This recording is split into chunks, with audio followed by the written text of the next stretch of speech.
I fucking hate The Amazing Spider-Man. I think it came out with 2012. Despite recent events that make me may not hate Andrew Garfield as much as Spider-Man, this fucking movie is still terrible. I can't just forget how much I hated that shit, because it basically just rehashed everything from the original Spider-Man, but just worse. A pretty common praise that it gets is the Peter Parker Gwen Stacy love story is a lot better, or it's considered the best of all the Spider-Man movies. I fucking hate it. I'm not really a fan of the whole awkward flirting thing. Some people love that shit. I think it's cringe, for lack of a better word. His suit was pretty bad. The only thing I actually liked though is his eyes. I think his eyes look pretty cool. But his suit overall looks pretty bad. The music is pretty bad. The Lizard as a villain was horrible. And yeah, I just don't really take anything good away from this movie. And I give it a 1 out of 10, the lowest rating I've ever given a movie.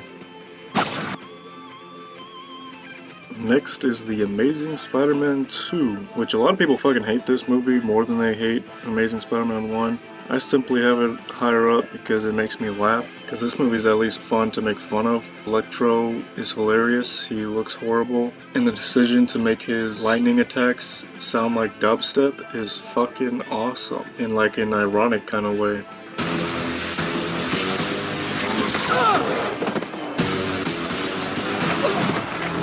I hate this song! His Spider-Man suit in this is praised. Why? I'm not really sure. Like, maybe the suit itself isn't that bad, but the fucking mask is horrible. Like, it just doesn't seem like it fits him. Like, it doesn't look right on him. It looks weird as shit.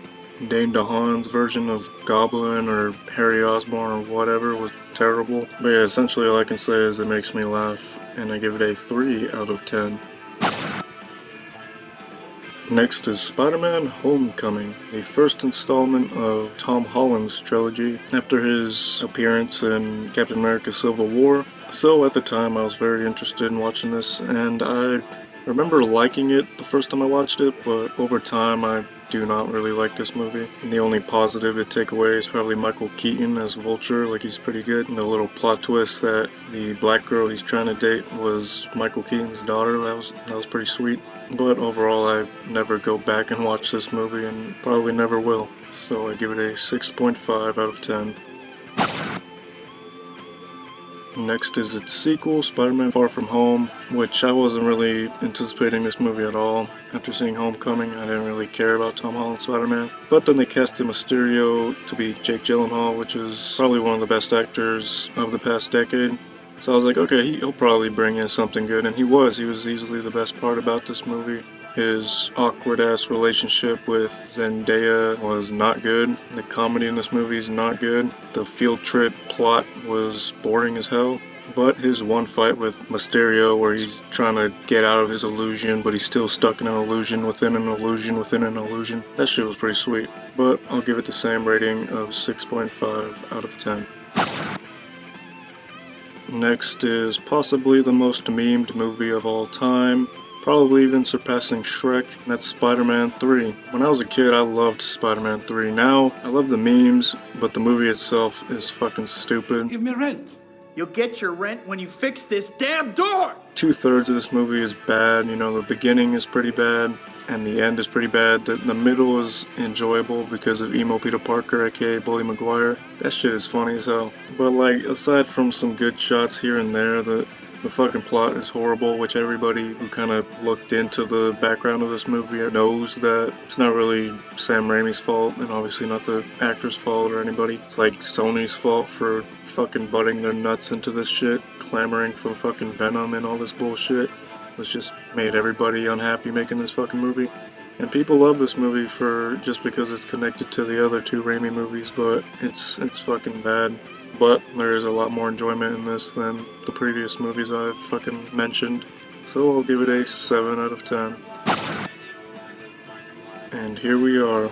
I am putting it in 4th place, the newest Spider-Man movie, Spider-Man No Way Home. An absolute nostalgia cum shot that I thoroughly enjoyed for the second half. The first half just kinda wasn't on par with the second half. It's not as rewatchable to me, mainly because it's cleaning up what happened in the last Tom Holland movie that I don't care about. So obviously it's different for other people who do care about that shit. But for me, this movie definitely picks up once we get to Tom Holland's fight with Green Goblin. Once we get to that point, which is like the halfway mark of the movie, that's when the movie fucking picks up and makes it really, really good. And I just think it's going to be a good movie that any Spider-Man fan can really enjoy, and I will give it a 7.5 out of 10. Next we got Spider-Man Into the Spider-Verse. It was honestly really tough deciding which one of these two specifically do I like better. I just put this one over it slightly because I can actually see myself rewatching this all the way through. Like I said with No Way Home, I would probably skip the first half just to get to the good shit, where I feel like with Into the Spider-Verse, the good shit is all the way through the movie with solid animation, solid ass music, and just really good ass characters. I simply have it in third place because I feel like it's more rewatchable, but it will also be getting a 7.5 out of 10. And by now you should know what 1 and 2 are. Second place, Spider-Man 2. Some consider it the superior sequel, which I'm fine with that argument, but to me, Spider-Man 2 is practically a perfect Spider-Man movie. It really is. From just the Peter Parker storyline, life is just shitting in his mouth damn near every scene. Doc Ock is an awesome villain. Tobey Maguire is still great. MJ is kind of in that weird spot though, where she's not quite as annoying as she is in Spider-Man 3, but she's like kind of hoeing around, jumping from guy to guy, which is crazy as hell. As a kid, I didn't really realize that, but yeah. Like, she's not as good as she is in the first one, but she's kind of alright in this one. And then obviously it has so many like iconic shots in that train scene. Everybody knows the train scene, possibly the greatest Spider-Man scene ever. Obviously the music is awesome. It's kind of like a slight remix of the first movie. And yeah, everybody fucking loves this movie. 9 out of 10.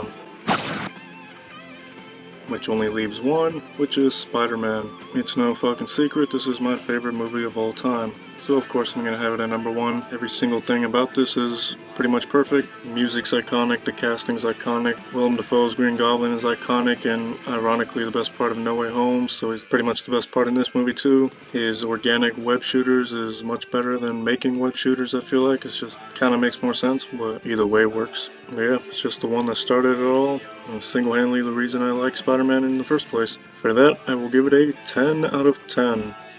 Alright, I'm done.